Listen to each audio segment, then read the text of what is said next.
ይሁን እንጂ በአንድ ነገር ላይ በፍጥነት የመሰልቸት የካንሰር ሴት አጋሯን ልክ እንደ ልጇ የምትንከባከብ የማይታሰቡ ነገሮችን ለማሳካት የሚያስችል ጉልበትና መነሳሳትን ትሰጠዋለች።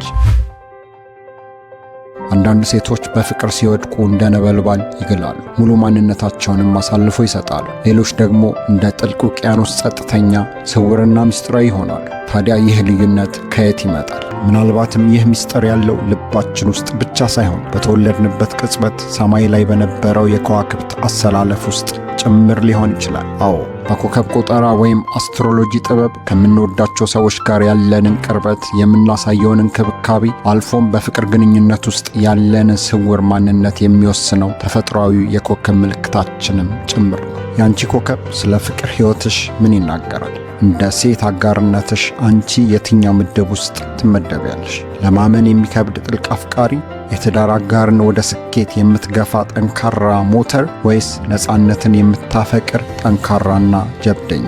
ዛሬ በፍቅር ውስጥ የኮከብ ምልክት ምስጢራትን ይዘን መጥተናል። አብረን በጥልቀት እንፈትሻቸው። ቪዲዮውን ላይክ ብታደርጉ ብዙ እንጠቀማለን። እንቀጥል። ኤሪስ የእሳት ነበልባል። ኤሪስ ሴቶች በፍቅር ሕይወታቸው ልክ እንደ እሳት አምላክ ያበራሉ። በአንድ ግለሰብ መማረክ ሲጀምሩ የሚገቱበት ምንም አይነት የውስጥ ብሬክ የላቸውም። በፍቅር የመውደቅ ጥድፊያ አላቸው። አንድን ሰው በልባቸው ሲቀበሉ ሙሉ ሕይወታቸውን በስሜት አውሎ ንፋስ ውስጥ ይከታሉ። ነገር ግን ይህ ስሜታዊነት አንዳንድ ጊዜ በጥድፊያ የተሞላ ውሳኔ ላይ ሊጥላቸውና በፍቅር ውስጥ ፈጣን መዘዝ ሊያመጣም ይችላል። ሆኖም እንደ ሴት አጋር ከእነርሱ ጋር መኖር መቼም የማይሰለች በየቀኑ አዲስ ፈተናና አዲስ የፍቅር ቅጽበት ያለው ትልቅ ጉዞ ነው። ታውረስ የውበትና የምቾት ንግሥቷ። ታውረስ ሴቶች በፍቅር ግንኙነት ውስጥ ውበትን እና ቅንጦትን እጅግ ይወዳሉ። ለእነርሱ ፍቅር ማለት በውበት የተከበበ ሕይወትን መኖር ነው። አጋራቸውን ለዓለም ማሳየት፣ በቅንጦት መደሰትና ለጋራ ሕይወታቸው የሚያስፈልጋቸውን ምቾት ማሟላት የእነርሱ ዋና የቤት ሥራ ነው። በጣም ስታይሊሽ በሆኑ ሰዎችም ይማረካሉ። አጋራቸውም ከእነርሱ ጎን ሲቆም በሁሉም ዘንድ አድናቆትን እንዲያገኝ ይፈልጋሉ።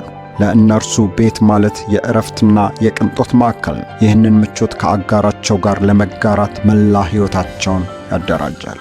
3 ጀሚኒ ሴቶች በፍቅር ሕይወታቸው እንደ አየር ይንቀሳቀሳሉ። ዋናው ነገር መግባባትና መዝናናት ነው። ማውራት፣ መወያየትና አዳዲስ ጽንሰ ሐሳቦችን መፈብረክ የእነርሱ የፍቅር ቋንቋ ነው። ይሁን እንጂ በአንድ ነገር ላይ በፍጥነት የመሰልቸት ባህሪ ስላላቸው ይህንን ግንኙነት ሕያው አድርጎ ለማዝለቅ እንደ እነርሱ እረፍት አልባ ነፍስ ያስፈልገዋል። ለእነርሱ የፍቅር ግንኙነት ማለት በየቀኑ አዲስ ጀብዱ መፍጠር እንዲሁም ከፍቅረኛቸው ጋር የሚኖሩትን ሕይወት በአብስትራክት የተሞላ ማድረግ ሲሆን ይህንኑ ደግሞ ከአጋራቸው በጥብቅ ይፈልጋሉ።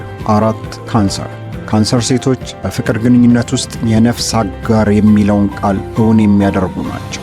እጅግ ጥልቅ የሆነ ስሜታዊነት አላቸው። አንድ ሰው በሕይወቱ በከፋ ሁኔታ ውስጥ እያለ ካንሰር ሴት እሱን ለማድመጥና በስሜት ለመቀራረብ የምትችል ምርጥ ሰው ናት። የካንሰር ሴት አጋሯን ልክ እንደ ልጇ የምትንከባከብ፣ ስሜታዊ ደህንነቷን የምታረጋግጥና በጨለማ ጊዜዋ ብርሃን የምትሆን ፍጥረት ናት። ለእነርሱ ፍቅር ማለት መጠበቅ፣ መንከባከብና አብሮ ማደግ ነው።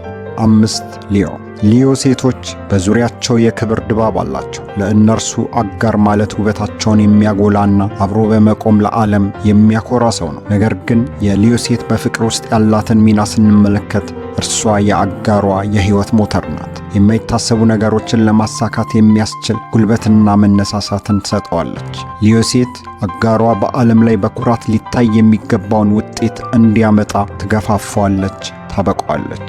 6 ቪርጎ ሴቶች ፍቅርን የሚገልጹት በድርጊት ነው። አጋራቸው ግራ በተጋባበትና ሕይወቱ በተበጠበጠበት ሰዓት እንኳ ቪርጎ ሴት እንደ መልአክ ትመጣለች። ሕይወትን በሥርዓት የማስቀመጥ የዕቅድ ባለቤት የመሆንና ነገሮችን ባቀዱት መሠረት እንዲሄዱ የማድረግ ጥበብ አላት። ለእነርሱ ፍቅር ማለት አጋርን መርዳት፣ ስህተቶችን ማረምና ትክክለኛውን የሕይወት ጎዳና መምራት ነው። 7 ሊብራ ሴቶች በግንኙነት ውስጥ ዲፕሎማሲያዊ ናቸው። በፋሽን፣ በዘመናዊ አኗኗርና በውበት ዓለም ውስጥ እጅግ ጠቢብ ናቸው። አጋራቸውን በተሻለ መልኩ የማቅረብና የማስዋብ ተፈጥሯዊ ችሎታ አላቸው። ለእነርሱ ፍቅር ማለት ሚዛን መጠበቅ ነው። ችግሮችን በውይይት መፍታት፣ ከግጭት መሸሽ እና ግንኙነቱን ከችግር ማጽዳት የእነርሱ የፍቅር ስልት ነው። 8 ስኮርፒዮ ሴቶች በፍቅር ውስጥ ጥልቀት አላቸው። አንዳንድ ጊዜ ተጣባቂ ተብለው ቢወቀሱም እውነታው ግን እነርሱ ለፍቅረኛቸው ያላቸው ታማኝነት ከማንም በላይ መሆኑ ነው። ስኮርፒዮ ሴት በፍቅር ስትወድቅ መላ ማንነቷን ለአጋሯ አሳልፋ ትሰጣለች። አጋሯ በሕይወት ዓለም ውስጥ ምርጡን እንዲያገኝ አዳዲስ ስልቶችን ትነድፋለች። ለእነርሱ ፍቅር ማለት አብሮ በሥልጣንና በኃይል መታነጽ ነው። 9. ሳጁታሪየስ ሴቶች ፍቅርን እንደ ጉዞ ይመለከቱታል። በግንኙነት ውስጥ አዳዲስ ነገሮችን መሞከር፣ አደጋን መጋፈጥ እና ያለፈውን መከፋት በቶሎ መርሳት የእነርሱ መለያ ነው። አጋራቸውን ከራሳቸው ጋር ወደ አዲስ ጀብዱ ይወስዳሉ። ለእነርሱ ፍቅር ማለት አብሮ ማደግና በሕይወት ጎዳና ላይ የሚያጋጥሙትን ሸክሞች ሁሉ አራግፎ መጣልን መማር ነው። 10. ካፕሪኮርን ሴቶች በግንኙነት ውስጥ ተጨባጭ ናቸው። ለእነርሱ የፍቅር ግንኙነት የንግድን ሥራ ያህል አስፈላጊና ሥርዓት ያለው ነው። የገንዘብ ችግሮች፣ የዕቅድ መበላሸትና የሕይወት ውጣ ውረዶች ሲኖሩ ካፕሪኮርን ሴት ሁሉንም ለመፍታት ዝግጁ ነች።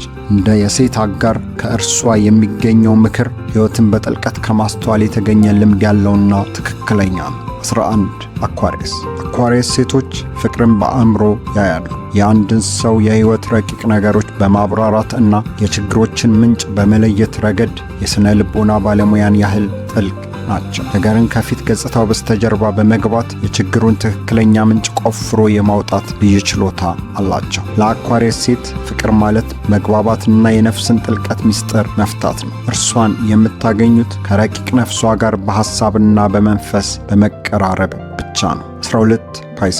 ፓይሰስ ሴቶች በምናብ ዓለም ውስጥ ይኖራሉ።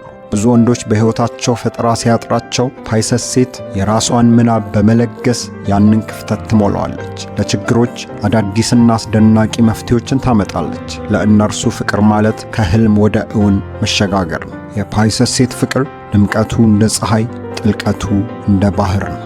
የሴት ልጅ ማንነት እንደ ኮከብ አይነታቸው ቢለያይም ሁሉም የየራሳቸውን የፍቅር መንገድ በየፊናቸው እያበሩ ለፍቅረኞቻቸው የሕይወትን ትርጉም ይሰጣሉ።